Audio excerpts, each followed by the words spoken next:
Bonjour, j'ai l'honneur de vous présenter mon travail intitulé Propriétés structurales et optiques des couches minces d'oxyde de cuivre dopé aluminium. Je vais d'abord commencer par le plan de travail suivant. Introduction, propriétés d'oxyde de cuivre, méthode de caractérisation, résultats et discussion, et enfin on a une conclusion. En introduction, les nanomatériaux et les nanodispositifs sont les aspects les plus importants de la nanotechnologie, avec un vaste potentiel d'application. Par exemple, les cellules solaires, les capteurs de gaz et l'application photocatalyse. L'un de ces matériaux, c'est l'oxyde de cuivre en couche mince.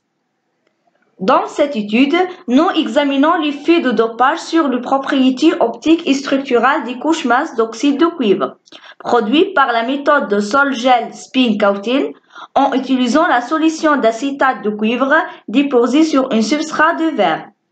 Ces films sont caractérisés par spectrophotométrie UV visible et par la diffraction des rayons X et spectroscopie infrarouge.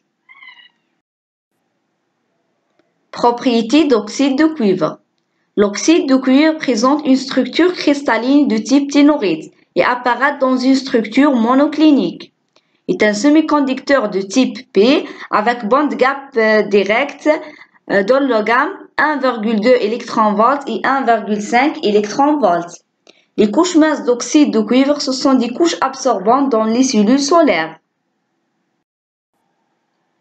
Procédure expérimentale.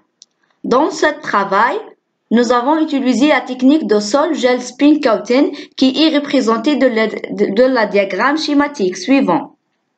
On utilisé le précurseur d'acétate de cuivre et acétylacétonate d'aluminium déposé sur un substrat de verre avec une molarité de 0,2.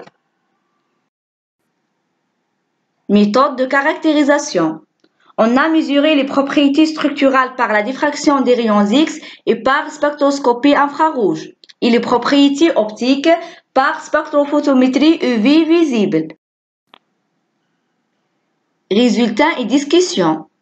Les propriétés structurales des couches minces d'oxyde de cuivre non dopées et dopées par aluminium avec pourcentage de 5% ont été caractérisées par la diffraction des rayons X.